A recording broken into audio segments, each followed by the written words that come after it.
Hello and welcome to You Asked For It. I'm your host, Dan Page. Today I'd like to welcome my guest, singer-songwriter Scott Woodruff from Brunswick, Maine. Right, Scott? Yes. Thank you so much for coming to be my guest today, and I'm looking forward to speaking with you about everything you've been doing since your retirement. So I understand, because we had a conversation earlier this week, that as a child you grew up in Massachusetts. I did. But you visited Maine frequently, and you fell in love with, you visited and lived in Georgetown summers? In the summer, yeah. Yeah. And, I like to say I grew up in Maine. oh, that's sweet. Yeah. Even though I was only there in the summer, but It's a very special place, isn't it? It is. Our family goes way back in Georgetown, and in Maine. Oh, that's nice. And now, in the 1970s, you moved here permanently, right? Yeah. I actually went to school at U of Maine in Orono, and decided this is where I wanted to live, and I didn't want to live in Massachusetts anymore. What made you make that decision? What is it about Maine that called you? Oh, it's natural. It's not hectic. There's less people, or at least there was less people then. I used to visit my mom, who lived in Massachusetts long after I came to Maine, and it seemed like my hometown, it took 10 to 15 minutes to get through town, just to get through town, whereas, Brunswick, it takes, 4 or 5 minutes to go, and that's the way I remember my hometown, is I could go through the center of town in 4 or 5 minutes. There are a couple of street lights and things like that, but when I went back in later years, traffic was just horrendous. And it still is. I was in Boston last week to visit my sister, Yeah. and my mother-in-law lives in Peabody. It's a horrific trip. Yeah. And whenever we have to make it, we can't wait to come home. Yeah, I know the feeling. So, and tell me about your love of music. How did that begin? Well, I think I just was born with it. I can remember singing when I was just a young person, and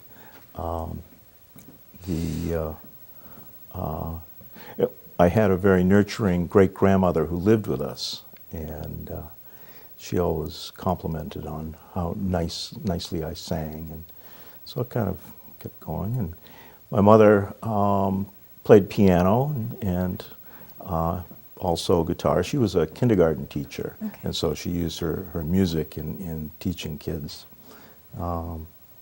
And so my brother and I picked up the guitar when we were allowed to. And didn't you form a band in high We school, did, as we early did. as high school? Yeah.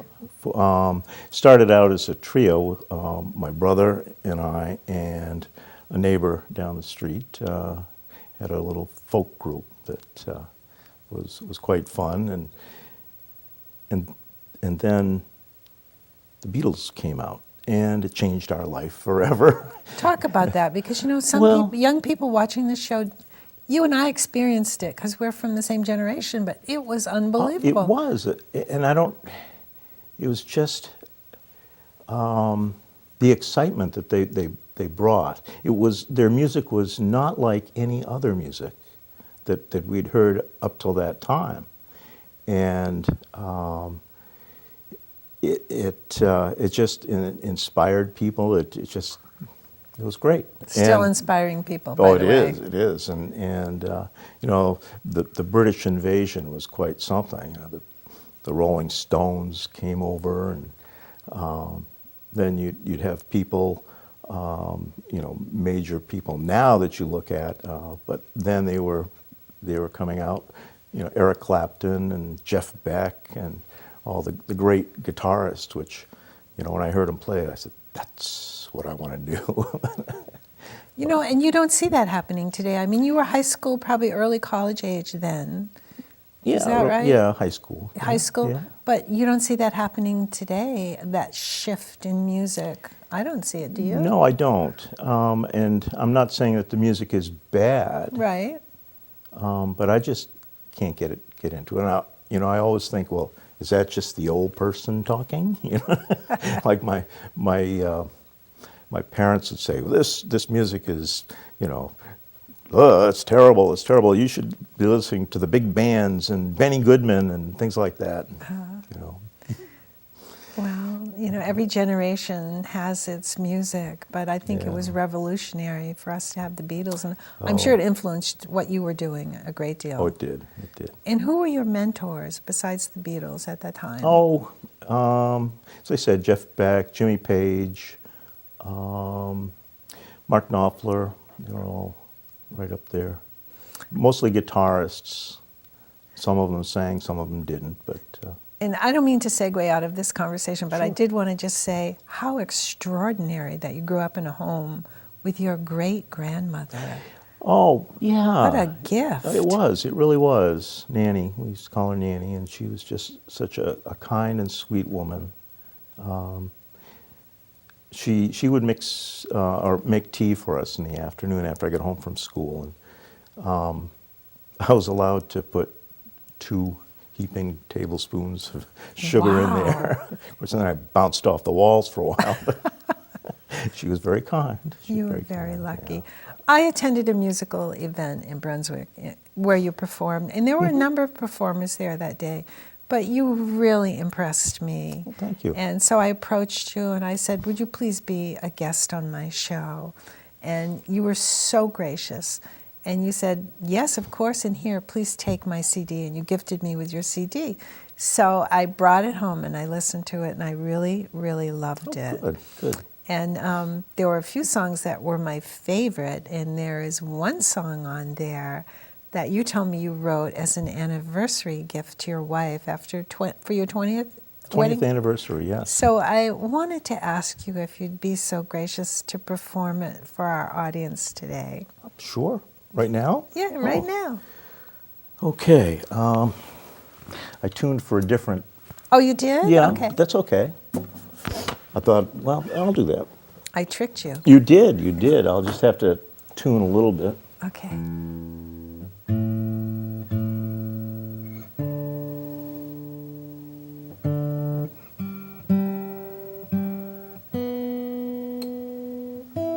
I should have asked you. By the way, I think this rivals Noel Paul Stuckey's wedding song. I truly do. Oh, I thank you. think That's quite a compliment. it could be the flip side for someone who's been married 20 years. Well, some of the words were on a card that I gave my wife on our anniversary, and it just blossomed from there. The song was really nice.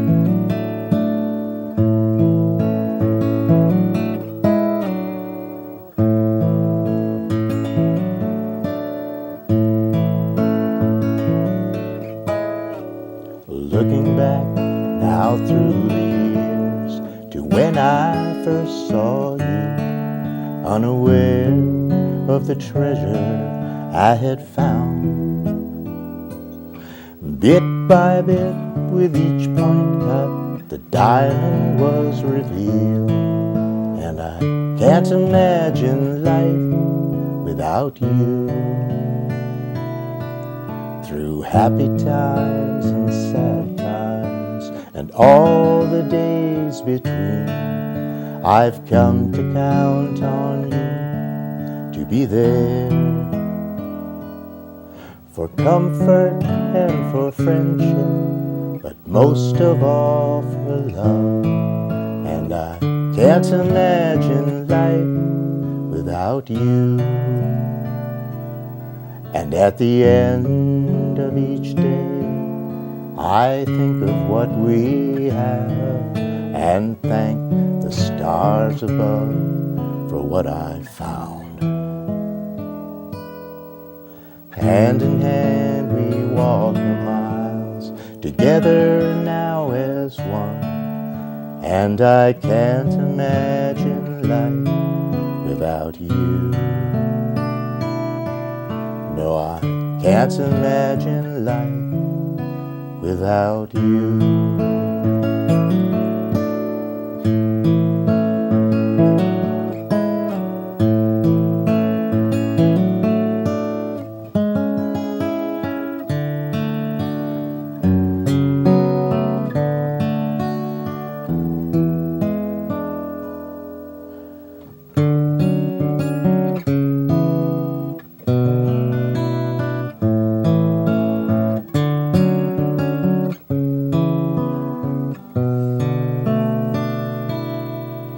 at the end of each day, I think of what we have and thank the stars above for what I found. Through happy times and sad times and all the days between, I can't imagine life without you. No, I can't imagine life without you.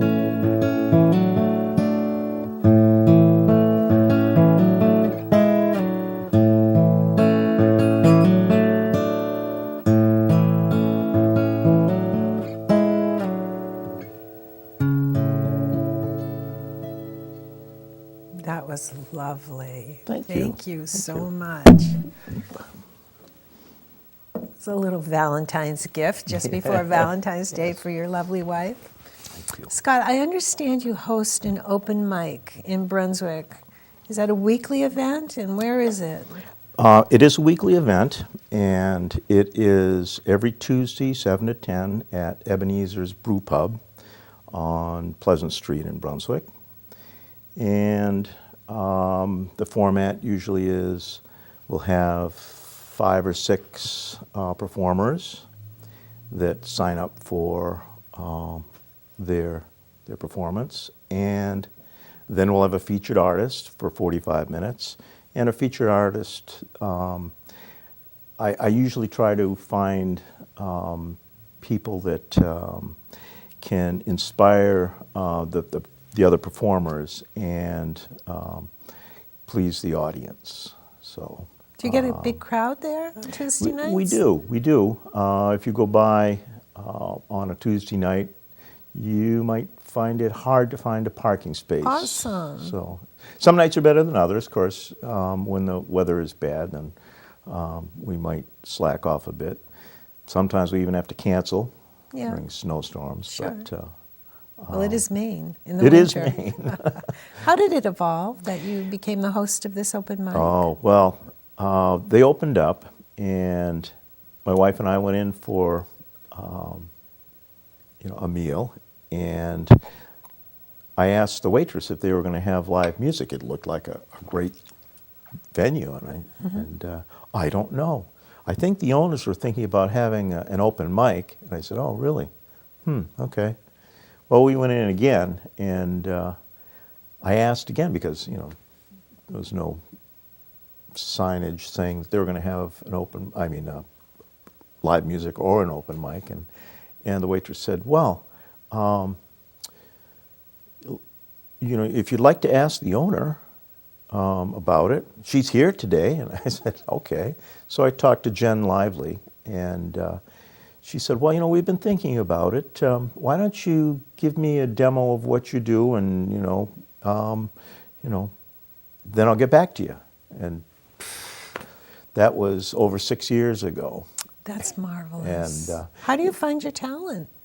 well, they find me now, but back then I got the word out. I put up posters and did some emailing, and just asked the musicians around, who's good, who's bad. And by the way, if you want to perform and all that. So. Sure. So if you haven't been, go to Ebenezer's for open mic on Tuesday nights, right? And it's an open mic, so it doesn't matter if you're a beginner or an expert. We have them all, and as I say to people, an open mic is like Maine weather. If you don't like the music, wait 15 minutes. That's great. You had a long career with the state of Maine. I did. Tell me how you worked in state parks. I did. I started out as a lifeguard at Reed State Park, and I did that while I was going to college. And when I got out of college, I decided, well, I really don't want to be, behind a desk. Right. And so I stayed on as a laborer 1 year for a long season. Found a interim job for the next 6 months, and then came back to the state. And I was promoted through the years from ranger to a maintenance mechanic to a maintenance mechanic supervisor, and made it all the way up to an assistant regional supervisor Very nice. back in the 90s.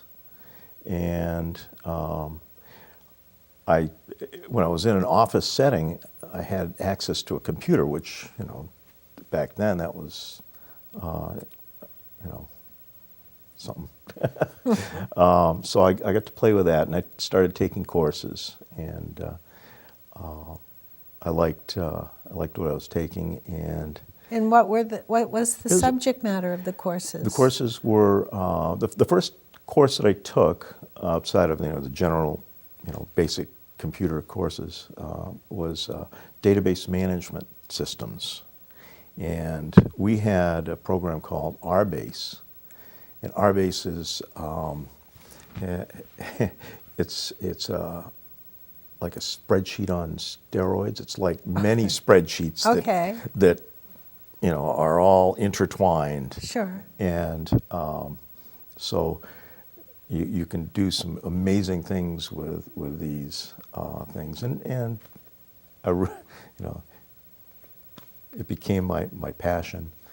But what I think is extraordinary about you, Scott, and we had this conversation, is that, and you played music the whole time. You had, you always had something going on musically, but you had a dream that when you retired, you were going to be a songwriter. You had not really written any songs, so you actually went out. I think you said for about a year you studied with people, and I did. And I studied with Judd Caswell. and he has a great reputation. Oh, he does. I haven't He met him, does. but I want to. Oh, you should. Yeah, You I'd should love- have him on this I show. would. I would love to have him yeah, as a guest. yeah. So you studied with Judd Caswell. I did. And he encouraged you greatly. And, you told me, I was impressed about what a marvelous teacher he was, because he never impressed anything hard on you. He was just gentle. And Very gentle. yeah. And I can't remember exactly what we talked about, but yeah, I'm trying to think of an example. But well, I know that the naming of my CD, I was going to have it something completely different, but he kind of edged me very nicely towards "Them Old Bones," which is one of the songs on the CD. And this is your CD now. If people want to buy the CD, how could they do that? well, it's available at Bull Moose. It's available online on iTunes and CD Baby. There's another one I can't remember. And you can also get it at the Gulf of Maine Books in Brunswick. Nice. My brother-in-law is co-owner of the Gulf of Maine Books, and Okay. he also has played on the CD. The CD was recorded at Judd Caswell's Frog Hollow Studios. Mm-hmm. It was mixed and mastered there. My band, I say my band, the band that I'm in, the Leopard Girls, played on some of the songs, not all of them, and had some great talent help me out on some of the songs. Well, it's a wonderful CD, and I think WBLM played it, didn't they? Yes, they Yeah. played one of the ones that the girls helped me on, and it's called Long Distance Trucker. That's a great cut on that CD. By the way, I love the story about the Leopard Girls and how they got that name. Could you share that with my audience? Well, we've been together, I don't know, 4 or 5 years now, and we got to the point where we wanted to play out and we wanted to have a name instead of just the guys that play music. And so we came up with some names, and nobody was really thrilled with them, in the band. And the lead guitarist, Chris Simpson, was teaching school at the time, and he was teaching 5th graders. So he said, "Okay, kids, I'm in this band, and we're trying to find a really interesting name. And so I'm gonna ask you guys to come up with a name, and they had all sorts of really fun names, but the one that stuck was Leopard Girls. It's catchy. It is. And do you perform a lot locally with the Leopard We do. Girls? We've played Bodenham Waterfront Pavilion, places like that. Ebenezer's, of course. Brunswick Inn. We played on BLM. Yay. Well, Scott, I'm going to ask you if you would grace us with another one of your songs. Sure. We'd love to have it. I'd love to hear it. And maybe you can tell us a little bit about the song. Okay. I was going to play for you the title cut, and I was all tuned up for that. But so you're going to have to bear with me a little bit here. Okay.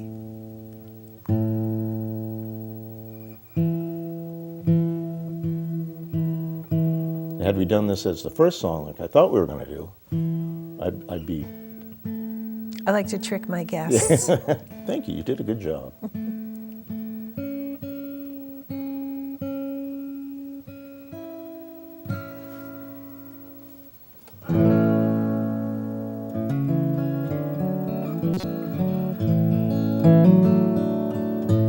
Well, this is the title cut.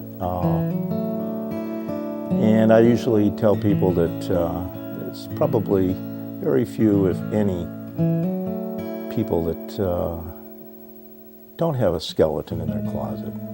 Well, you know, I suppose before the age of innocence, you know, get to a certain age, and you're in a grace period when you're young, but Yeah. soon after that, you get. No holds barred. Yeah, so this is a song that it's non-autobiographical. One of the great things that Judd instructed me on, and you know, enlightened me, was that my songs don't have to be autographical. They don't have to even be factual. They just have to be real. That opens up a whole new Oh, it was like door, right? Yeah, it's like, whoa, that's great. It takes a lot of the burden off. Well, anyway, this is Them Old Bones, title cut of my CD.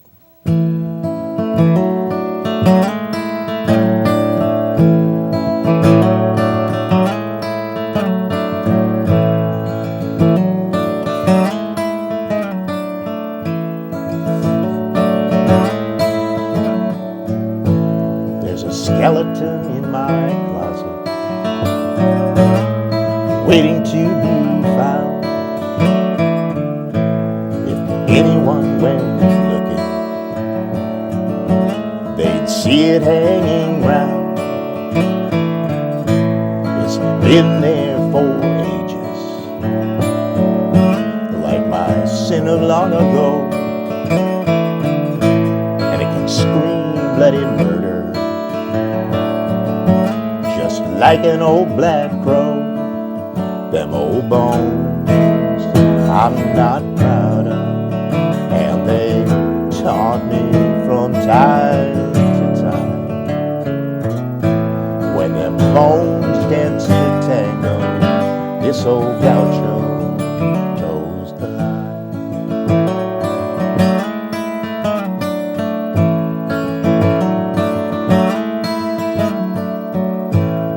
I was drawn to her beauty, like a moth to the flame. My path spiraled downward, deeper into shame. Them old bones I'm not proud of, and they taunt me from time to time. When them bones dance the tango, this old gaucho toes the line.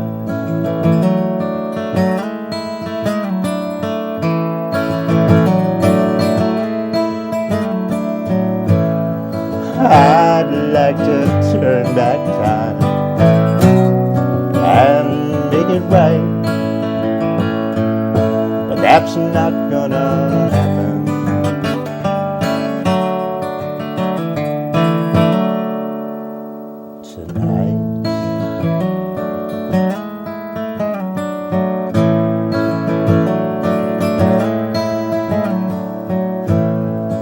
so young and willing. So wasn't I. Never meant to hurt her or make her cry. Them old bones I'm not proud of, and they taunt me from time to time. When them bones dance the tango, when them bones dance the tango, when them bones dance the tango. So gaucho can't decline.